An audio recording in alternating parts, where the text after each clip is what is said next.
Bismillahirrahmanirrahim. Qala al-musannifu As-Sayyid Muhammad bin Alawi Al-Maliki Al-Hasani, auratun nisa, aurat perempuan.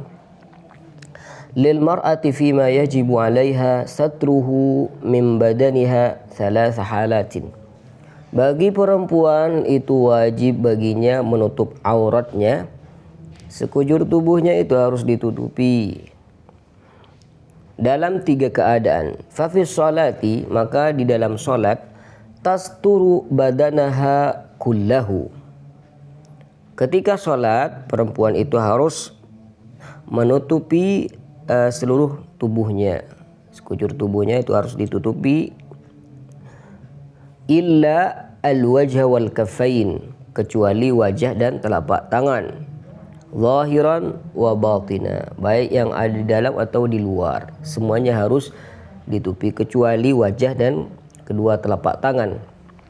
Wala budda an yakuna ath-thawbul ladzi tusalli fihi sabiran yughatti zuhura qadamaiha qa'imatan wa raki'atan wa sajidatan.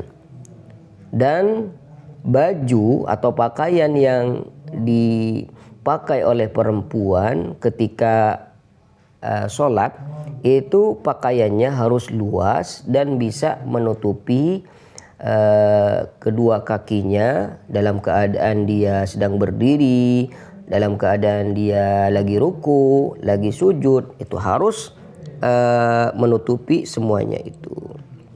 Jadi kadang nih sebagian perempuan ketika sholat, nah pas lagi sujud kelihatan tuh kakinya, maka tidak sah ya menurut jumhurul ulama.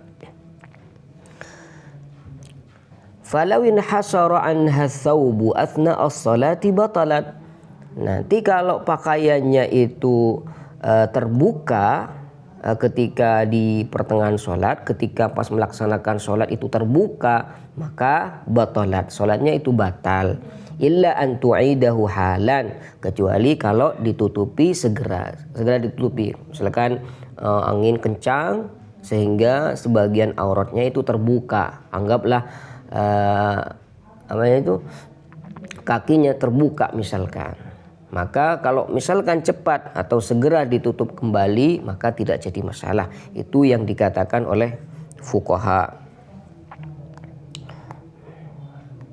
Allah. Wa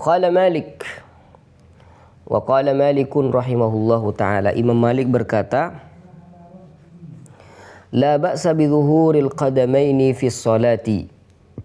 Tidak apa-apa kedua kaki itu tampak ketika sholat, kata Imam Malik. Ini pendapat ya, pendapat Imam Malik. Wa ra'suha tasturuhu bil khimar, dan kepala perempuan itu bisa ditutupi dengan kerudung. Wa tajma'u tahtahu sya'ra hatta la yadhhara minhu syai'. Juga diusahakan rambut perempuan itu juga ditutupi ketika sholat. Wa turkhi ala katifaiha wa ala sadriha wa safhatayil unuqi atrafal khimari liyusa'idaha dzalika ala satar. Kata beliau, usahakan kerudung yang dipakai perempuan ketika sholat itu kerudung yang luas sehingga bisa menutupi lehernya, pundaknya, dadanya, semuanya tertutupi. Usahakan seperti itu. Walakinnal binta allati lam tahid, akan tapi kata beliau, perempuan, anak perempuan yang masih kecil dan belum baligh, belum haid, anggaplah umur 5 tahun, walam tablu sinnal haid, dan belum nyampe ke umur bisa haid yaitu 9 tahun, la ba'sa ayyabdu minha ba'du badaniha fi shalah. Tidak jadi masalah apabila sebagian badannya itu tampak ketika sholat. Anak kecil gitu. Jadi anak kecil yang masih ngaji itu di musola, umurnya masih 4 tahun, boleh-boleh saja ya sholat, tapi sebagian badannya itu masih terbuka. Yang penting sholat aja dulu gitu. Wa idza kana lil musalliyati dir'un dhafin, apabila perempuan yang sholat itu mempunyai pakaian yang luas, fala yalzamuha ma'hu sarawil walal izhar, Jadi kalau memang dia punya pakaian khusus ketika sholat, yang mana pakaiannya luas, itu mencukupi, apakah perempuan itu wajib menggunakan celana panjang, celana pendek misalkan, atau dia harus memakai sarung? Kata beliau tidak wajib. Kenapa? Karena sudah ada pakaian yang luas. Walakin akan tetapi yahsunu dzalik, alangkah baiknya menggunakan itu. Jadi jangan dibiarkan kalau misalkan punya pakaian yang luas nanti di dalam tidak memakai apa-apa. Ya janganlah gitu. Ya minimalnya pakai celana, pakai sarung gitu di dalam. Jangan dibiarkan pakaian sholatnya saja yang menutupi auratnya. Wala siyama idza kana al-qimashu khafifan. Apalagi kalau misalkan kainnya itu sangat tipis. Kadang ada mukena itu yang kainnya tipis. Jadi ketika pas dipakai ya tampak gitu. Thumma qala wala ba'sa an yakuna thawbul ladzi tusalli fihi min thiyabi zinatiha aw mihnatiha. Dan tidak jadi masalah ya, tidak jadi masalah pakaian yang dipakai oleh perempuan ketika sholat itu dari pakaian yang anggap pakaian yang bagus atau pakaian yang biasa ia gunakan untuk bekerja. Tidak jadi masalah, yang penting suci ya. Yang penting itu suci, tidak jadi masalah mau pakai yang pakaian yang bagus ataupun yang tidak bagus tapi tidak terlalu jelek juga ya. Madama satiran tahiran, selama bajunya tersebut itu bisa menutupi auratnya, selama baju tersebut itu suci, maka tidak jadi masalah. Wa idza takhadhat laha qamisan khassan bi salatiha kana dzalika ahsanah. Nah, apabila perempuan itu menghususkan ada pakaian khusus ketika sholat, maka alangkah baiknya seperti itu. Nah, Masya Allah sekarang banyak sekali perempuan yang ketika ingin sholat di situ ada pakaian khusus yaitu mukena. Maka itu lebih baik daripada harus memakai pakaian yang biasa ia pakai untuk belanja, untuk masak. Jadi ada khusus pakaian untuk sholat, itu baik kata beliau, bahkan itu lebih baik. Walakin la yajuzu an talbasahu ala thiyabihal mutanajjisati fi sholati. Akan tetapi walaupun perempuan itu mempunyai mukena dipakai ketika sholat, dia tidak boleh memakainya di atas pakaian yang najis. Itu kadang sebagian perempuan ada yang bajunya itu najis, terkena najis misalkan, celana bisanya najis. Kemudian jadi masalah lah karena saya ini pakai mukena. Dia memakai mukena tapi di dalamnya itu ada baju yang najis, yang terkena najis. Itu tidak diperbolehkan. Kama taf'aluhu dzalika ba'dun nisa'il jahilat, seperti yang banyak dilakukan oleh sebagian perempuan yang bodoh. Tsumma qala wa hiya la tajharu bil qira'ah. Nah, perempuan ketika sholat itu dilarang untuk mengeraskan suaranya ketika membaca ayat. Ya, dilarang ya. Perempuan ketika sholat itu dilarang mengeraskan suaranya ketika sholat. Ketika baca Al-Quran, baca Al-Fatihah, baca ayat, dilarang mengeraskan suaranya. Wala tarfa'u sautaha indal ajanib. Begitu juga tidak boleh perempuan itu mengangkat suaranya, mengeraskan suaranya di dekat laki-laki yang bukan mahramnya. Ya, karena takut, khawatir nanti sebagian laki-laki yang mendengarnya itu mempunyai perasaan di hatinya, oh ini tertarik dengan suaranya, gimana nanti wajahnya, gimana nanti, ila akhirihi. Itu adalah wasawis syaitan, bisikan-bisikan setan. Jadi dari sini agar tidak terjadi hal yang aneh-aneh dilarang tuh oleh syariat. Wa in ammatin nisa, nah kalau ada perempuan jadi imam gimana? Kan kalau jadi imam pastinya harus mengeraskan suaranya. Gimana tuh kalau perempuan jadi imam? Fa in lam yakun indaha illa zawjuha wa maharimuha fala ba'sa bil jahri. Apabila di sekitar tempat tersebut itu tidak ada laki-laki yang bukan mahram, yang ada di dekat dia hanya suaminya misalkan. Ada laki-laki yang mahram dengan dia, ada saudaranya, ada ayahnya, ya, ada keponakannya misalkan, maka tidak apa-apa dia mengeraskan suaranya. Jadi kadang tuh perempuan kan jadi imam, ya makmumnya kan jamaah perempuan juga, karena tidak boleh laki-laki bermakmum pada perempuan. Nah sekarang ketika perempuan jadi imam, lalu di sekitarnya itu ada laki-laki yang bukan mahram, tidak boleh mengeraskan suaranya walaupun dia jadi imam. Tapi kalau di sekitarnya itu hanya ada suaminya, hanya ada laki-laki yang mahram dengan dia, maka tidak jadi masalah. Walakinnaha la tu'adzin. Begitu juga perempuan itu tidak boleh melantunkan azan. Tidak boleh perempuan itu azan. Kenapa? Karena azan itu harus mengeraskan suara. Dan azan itu dilaksanakan untuk juga mengajak orang-orang untuk bergegas pergi dan melaksanakan sholat. Nah itu tujuan atau hikmah disyariatkannya azan. Nah itu tidak pantas dilakukan oleh seorang perempuan. Nah karena perempuan itu oleh Islam diatur untuk sebisa mungkin tertutup, agar tidak terjadi hal-hal yang tidak diinginkan. Jadi semua pintu untuk menuju keburukan itu semuanya oleh Allah Subhanahu wa taala diusahakan untuk ditutup. Ya. Coba kita lihat di ayat zina. Allah tidak mengatakan la taznu, kalian jangan zina. Tapi Allah, apa yang dikatakan Allah Subhanahu wa taala? La taqrabu zina, jangan kamu dekati zina. Janganlah kalian dekati zina. Bagaimana seorang itu mendekati zina? Dengan melihat perempuan, ya, dengan bercakap-cakap dengan perempuan. Itu semuanya mendekati seorang melakukan perbuatan zina.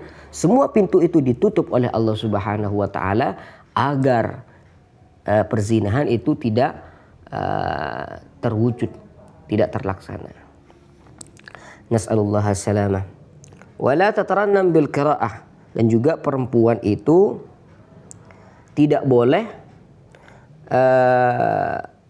melagukan Al-Quran, mendayu-dayu suaranya. Takut ada laki-laki yang mendengar lalu tertarik dengan suaranya. Masya Allah, ini Masya Allah gitu. Nah, ini musibah akhir zaman ini. Kadang juga banyak itu perempuan yang tampil itu di panggung, baca ayat Al-Quran dengan suaranya yang merdu, membuat laki-laki itu tertarik dengannya. Itu musibah ya. Musibah akhir zaman yang terjadi sekarang itu. Perempuan itu tidak boleh bertarannum, melantunkan ayat Al-Quran dengan lagu. Nah, karena kalian tahulah gimana kalau kalian dengar suara perempuan yang Masya Allah suaranya itu merdu, ya, bisa saja kalian nanti tertarik dengan suaranya. Wah, ini suaranya enak banget gitu. Tertarik, membuat laki-laki tertarik. Maka hati-hati ya. Yang punya istri itu dijaga, yang punya anak perempuan dijaga.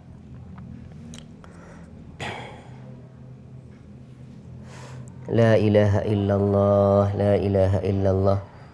Kalau perempuan di masa lalu itu Masya Allah, ketika mereka ingin mengajar, itu ada perempuan yang ngajar tuh, yang ngajar hukum Islam. Tapi mereka itu ketika memberikan hadis, mengajar itu dengan tabir, dengan satir itu, agar tidak langsung bertatapan muka. Kharijas shalah, tapi kalau perempuan itu di luar sholat, maka auratnya seperti apa? Amma kharijas sholati, adapun di luar sholat, fal adabul islami fi dzalika, maka akhlak yang diajarkan oleh Islam dalam hal tersebut adalah huwa al-hijabul kamilu kama taqaddama fi bahthil hijab. Maka itu sudah saya terangkan kata beliau di pembahasan hijab.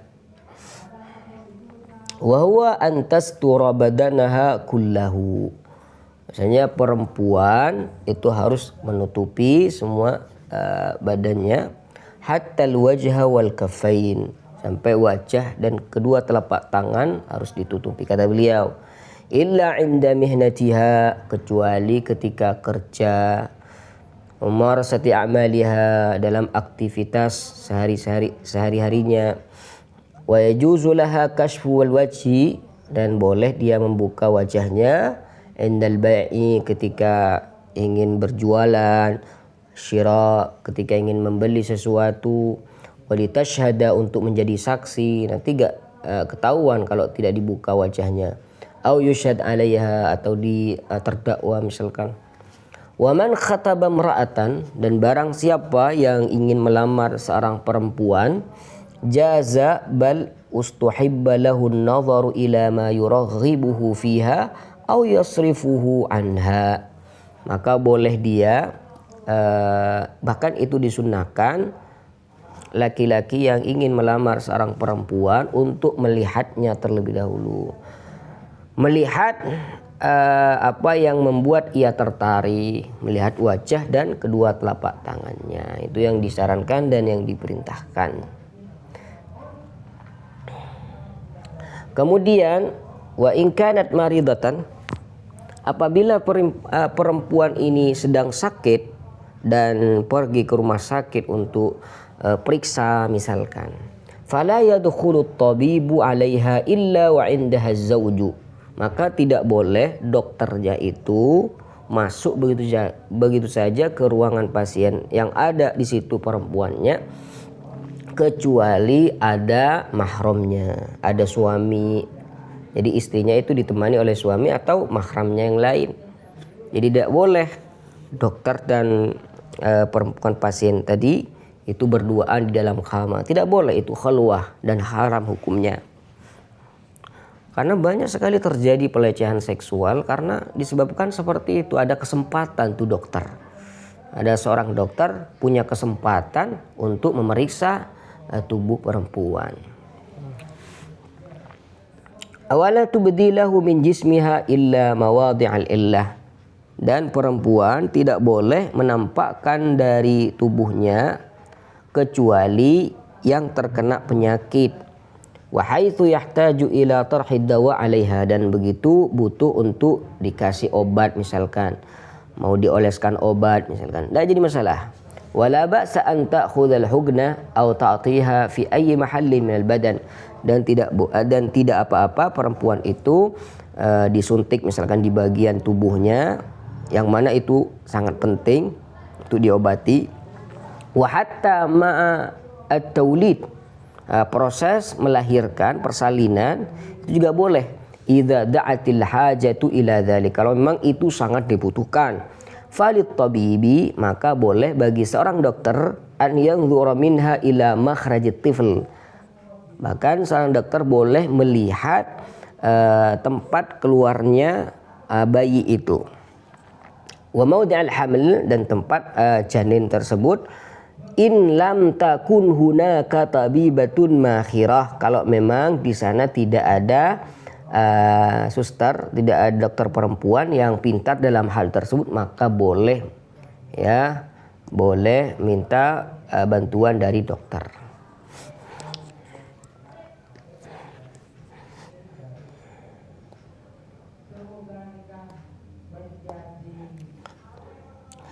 Indan nisa'i wal maharim, aurat perempuan di dekat perempuan yang lain dan laki-laki yang mahram dengannya.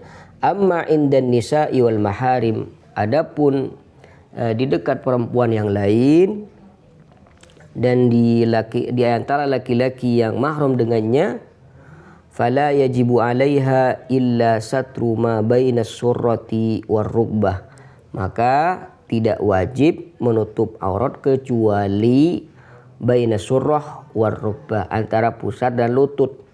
Hadza huwal wajib, Ini termasuk kewajiban.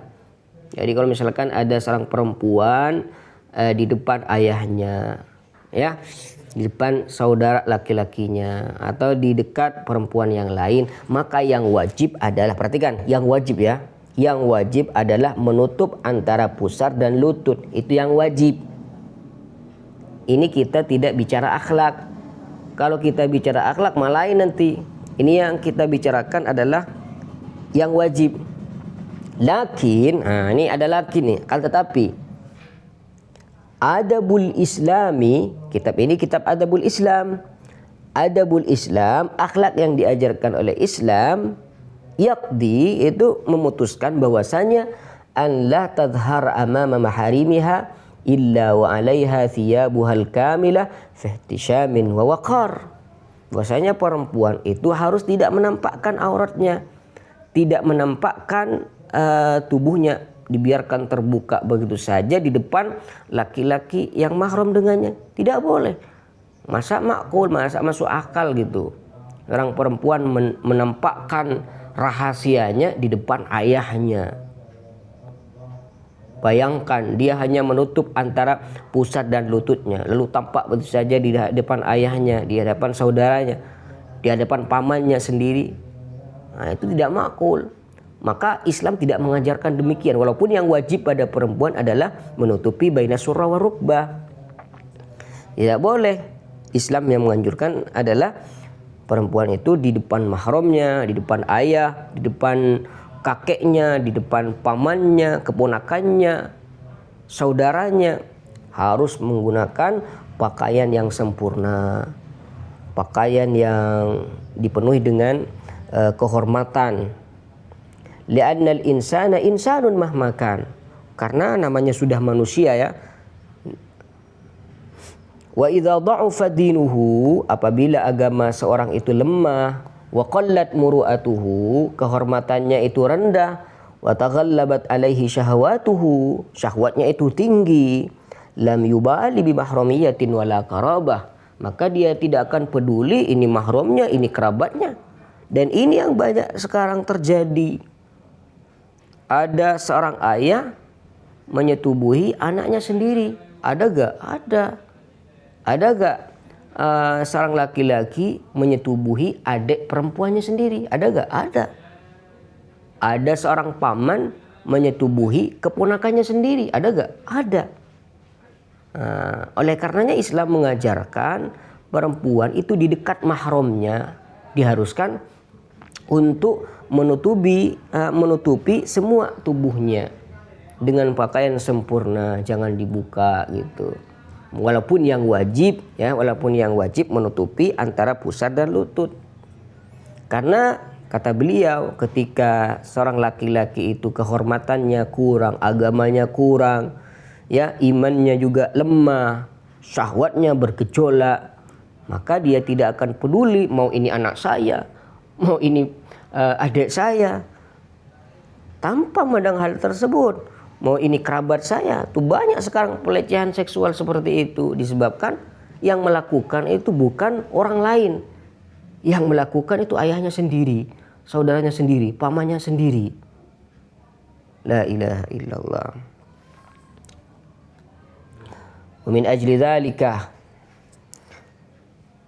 min ajli dzalika qala Rasulullah sallallahu alaihi wasallam, oleh karena itu Nabi sallallahu alaihi wasallam bersabda, muru auladakum bis salati li sab'in, adalah kalian semua merintahkan anak-anak kalian untuk melaksanakan salat ketika umur mereka 7 tahun.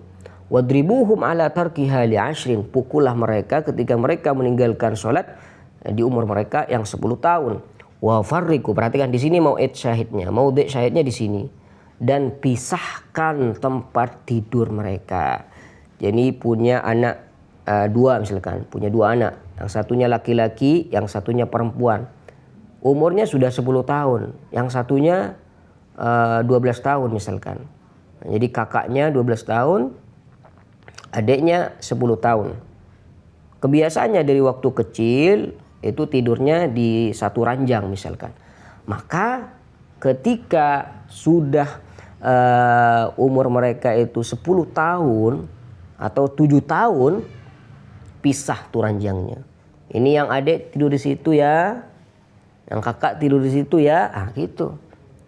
Kenapa ini terjadi? Kenapa ini diperintahkan oleh syariat? Kan ini bersaudara, gak mungkin yang adik dengan yang kakak ini melakukan hal yang aneh-aneh kan gitu. Gak mungkin. Iya, walaupun gak mungkin, karena seperti yang dikatakan tadi, bahwasanya ketika iman seseorang itu sudah lemah, kehormatannya dia tidak sama sekali peduli dengan kehormatannya, ya, maka dia tidak peduli nantinya mau ini saudara saya, mau ini anak saya, terserah, yang penting saya puas kan gitu. La ilaha illallah. Wa qad jaa fil hadits sahih anna an-nabiy sallallahu alaihi wasallam amara zawjatahu sayyidah Saudah bint Zam'ah an tahtajiba min akhiha ba'da an alhaqahu an-nabiy sallallahu alaihi wasallam bi abiha Zam'ah li'annahu wulida ala firashihi min amatihi jariyatihi. Wa qala sallallahu alaihi wasallam al-waladu lil firashi wa lil 'ahiri al-hajaru wahtajibi minhu ya Saudah. Nabi sallallahu alaihi wasallam memerintahkan Saudah. Jadi ceritanya gini. Saudah ini anaknya Zam'ah. Ya, Saudah ini anaknya Zam'ah. Dan Zam'ah ini punya anak laki-laki yaitu Akh. Akh ini saudaranya Saudah. Punya anak laki-laki dari budaknya. Jadi Zam'ah ini punya budak perempuan. Nah, budak perempuan ini pernah disetubuhi oleh Utbah.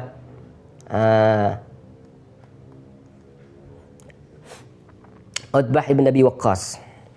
Jadi Zam'ah ini punya budak perempuan pernah disetubuhi oleh saudara Utbah. Nah, Zam'ah ini adalah ayah dari Saudah. Nah, ketika ketika budaknya Zam'ah ini punya anak, ini saudaranya ini, akhirnya diaku oleh Utbah bahwasanya anaknya budaknya Zam'ah ini adalah anak saya, kata Utbah. Akhirnya mereka cekcok, mengadu pada Nabi Shallallahu Alaihi Wasallam. Jadi kata saudara Zam'ah ini, kata saudaranya Saudah ini juga punya saudara. Kata saudara Saudah, ini akhiyah, ini saudara saya, ini anak dari budaknya Zam'ah. Kata Utbah tidak, kata saudaranya Utbah nanti ya. Kata Utbah, ini anak saya. Akhirnya keputusan datang bahwasanya anaknya budaknya Zam'ah ini itu anaknya Zam'ah, bukan anaknya Utbah. Lalu apa kata Nabi Shallallahu Alaihi Wasallam pada Saudah? Ihtajibi minhu ya Saudah. Kamu Saudah hendaklah menutup diri, berhijab gitu, maksudnya berhijab dari saudaramu. Kenapa? Karena bisa jadi walaupun ini saudara Zam'ah, walaupun ini anaknya Zam'ah, saudaranya Saudah, bisa saja kemungkinan ini anaknya Utbah gitu. Ini bentuk berhati-hati dalam menentukan nasab ya.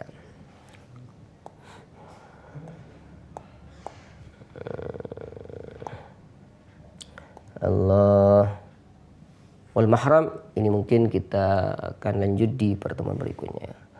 Sallallahu alaihi wasallam ala sayyidina Muhammadin wa ala alihi wa sahbihi wasallam.